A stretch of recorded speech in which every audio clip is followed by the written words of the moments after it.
Sois honnête, combien de fois tu as ouvert ton téléphone aujourd'hui sans raison? Pas de jugement, ce n'est pas un manque de volonté. Mais c'est le but des smartphones et des réseaux sociaux. Ils retiennent ton attention le plus de temps possible. Aujourd'hui, je te montre pourquoi ton téléphone freine tes objectifs et la règle simple qui va t'en libérer sans devenir moine tibétain. Reste jusqu'à la fin, je te donne un mini challenge en 7 jours pour reprendre le contrôle. C'est rapide, faisable et ça marche. Les applis sont construites comme des machines à sous. Tu tires pour actualiser. Parfois tu reçois une notification, parfois rien. Ce hasard crée de l'attente et déclenche de la dopamine, la molécule de la motivation. Ton cerveau apprend, refais ça, on ne sait jamais, peut-être une récompense. Résultat, ton pouce a un doctorat en scroll. Ensuite, chaque notification interrompt ton attention. Même si tu ne réponds pas, ton cerveau garde un résidu d'attention sur « qui m'a écrit ». Ta concentration se fragmente. Et le plus fou, la simple présence du téléphone sur la table peut suffire à entamer ta capacité de focus. Comme si ton cerveau gardait une oreille ouverte, au cas où. Ajoute à ça la lumière bleue, le soir qui retarde l'endormissement, donc moins de sommeil, moins d'énergie, moins d'autocontrôle le lendemain. Conclusion, ce n'est pas toi contre ton téléphone. C'est toi contre toute une architecture de l'attention. On croit qu'il faut être plus fort. En réalité, le cerveau choisit le chemin le plus facile. Si la bonne action demande 5 étapes et la mauvaise une seule, devine laquelle gagne. Bonne nouvelle, on peut changer le terrain de jeu.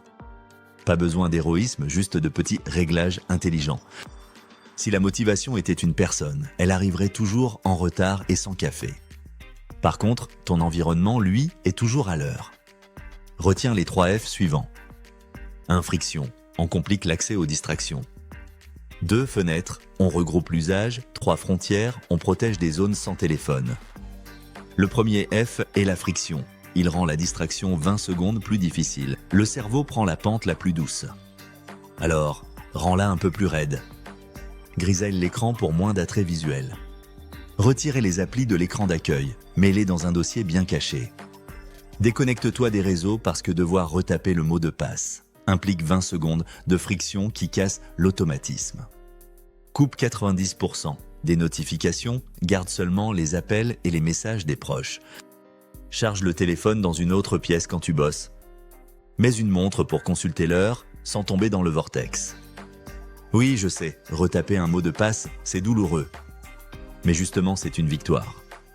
Le deuxième F est pour les fenêtres, des créneaux pour consulter. Pas toute la journée, on ne supprime pas le temps d'utilisation du téléphone. Juste, on organise.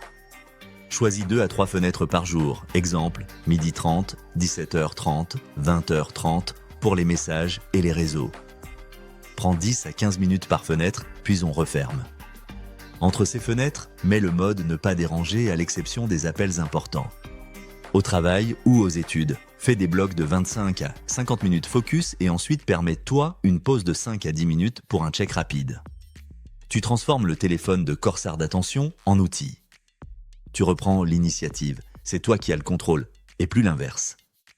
Le troisième F est pour les frontières, des zones et des moments sacrés. Protège des espaces où ton cerveau respire. Bureau, lors de deep work, table à manger, chambre, il faut interdire le téléphone. Le matin, 30 premières minutes sans écran. Le soir, 1 heure avant de dormir aussi. Installe une station de charge hors de ta chambre. Mets un fond d'écran avec la règle des 3 F pour te rappeler l'objectif. Si ton lit est devenu un Apple Store, on va réouvrir en forêt ce soir. Jour 1. Coupe toutes les notifications non humaines. Place les réseaux dans un dossier plus tard. Active ne pas déranger avec exception. Jour 2, écran en niveau de gris ou fais un log out des réseaux. Jour 3, définis tes 3 fenêtres et mets-les dans ton agenda et oublie pas d'utiliser le minuteur. Jour 4, crée une frontière, chambre sans téléphone ou charge ailleurs. Jour 5, 2 blocs de focus de 25 à 50 minutes et habitue-toi de checker ton téléphone uniquement pendant la pause. Jour 6, matin sans écran, 30 minutes avec les bonnes habitudes matinales, eau, lumière, mouvement et respiration. Jour 7, fais le bilan. Est-ce que le temps d'écran baisse? Est-ce que les heures de sommeil augmentent? Comment sont devenues ton humeur, énergie et focus? Ajuste une chose pour la semaine suivante par exemple. L'heure du premier check. Le temps d'écran total par jour. Nombre de blocs focus réalisés. L'objectif n'est pas 0 téléphone.